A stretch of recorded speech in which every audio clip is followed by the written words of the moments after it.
Harunye, harunye maruna, harunye, harunye marunya.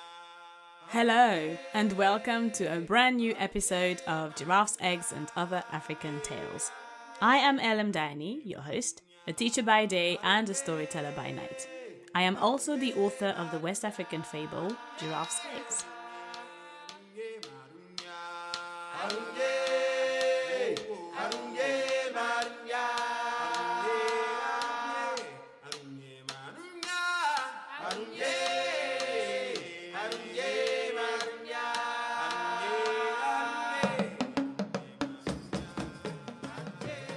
For today's story, we are traveling to the region of southern West Africa. This tale has been shared in that region for centuries and was published in 1917 by William H. Barker and Cecilia Sinclair.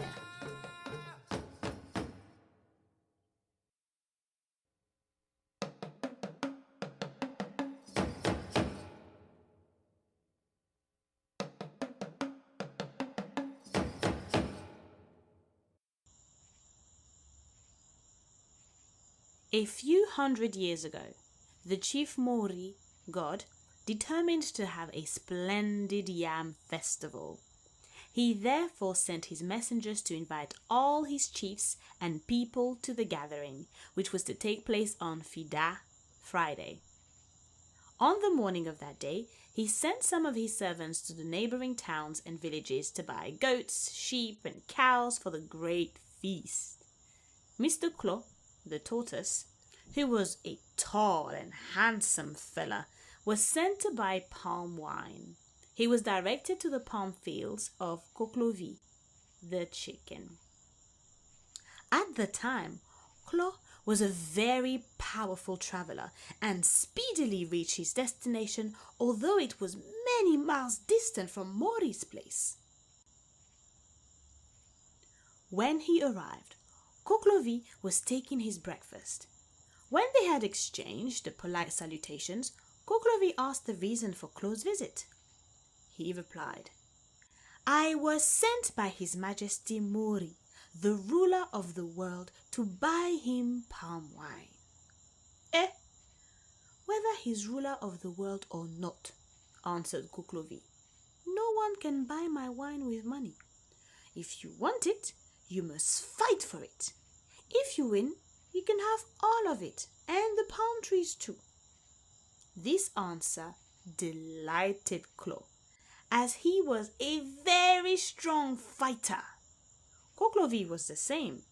So the fighting carried on and continued for several hours before Clo was able to finally overcome Koklovi. He was successful and securely bound Koklovi before he left him. Then, taking his great pot, he filled it with wine. Finding that there was more wine than pot, Clo foolishly drank all the rest of the wine.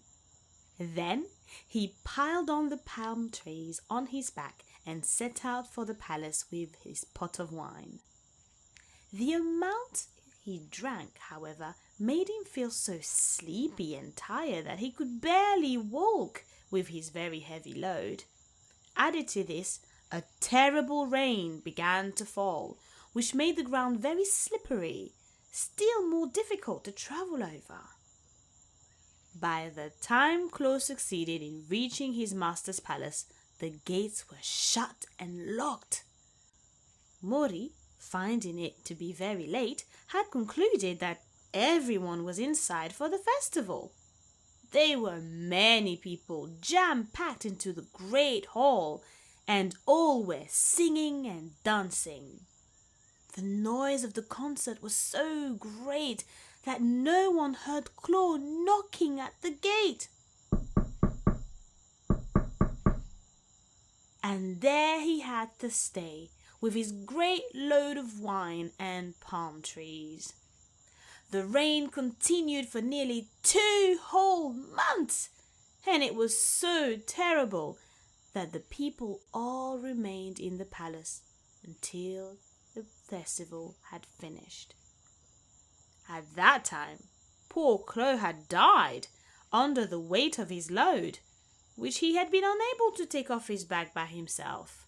And there he lay before the gate with the pile of palm trees on top of him. When the rain ceased and the gates were opened, the people were amazed to see this great mound in front of the gate. There was nothing there before. They fetched spades and began to shovel at it. When they came to the bottom of the pile, there lay Clo. His earthenware pot and the dust had caked together and formed quite a hard cover on his back. He was taken into the palace straight away, and by the use of many wonderful medicines, he was restored to life. But since that day, he has never been able to stand upright, and he's been creeping around as a tiny little creature with a great shell on his back that we call today the tortoise.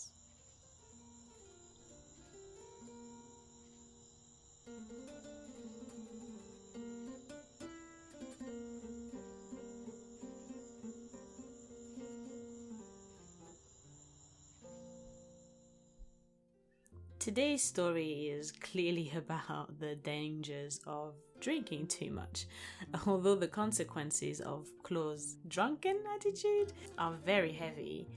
I think there is another side to the story that I'd like to talk a little bit more about, and that is the tradition of combat in some West African cultures.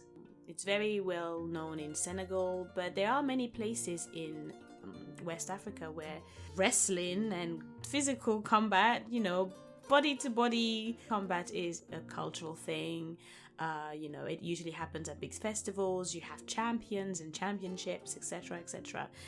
It's not something that is always associated with West African culture or African culture in general.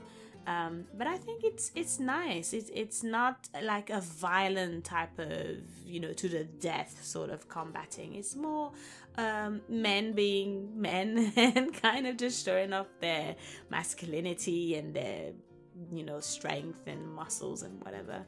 I don't know much about the history of wrestling, especially in Senegal, where it seems to be very popular.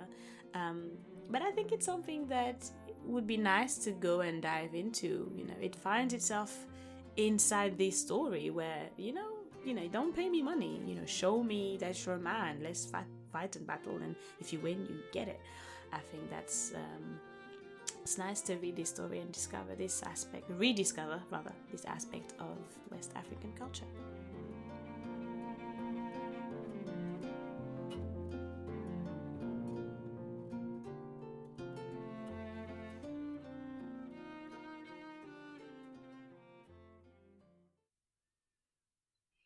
I really hope you enjoyed today's story and that you learned something new. I am Ellen Diney, author of the West African fable Giraffe's Eggs, available on Amazon. Go to the show notes if you want to find out how to order your own copy. And if you really enjoyed the show and you would like to support us, please share about us on social media and directly to your friends who love folklore. We are on all the media platforms, whether you are on Apple Podcasts, Google Podcasts, Spotify, etc. You will find us. Also consider reviewing us or wherever you listen to us. It's completely free. We really appreciate it when people do this because it helps us get more visibility without spending much money on publicity.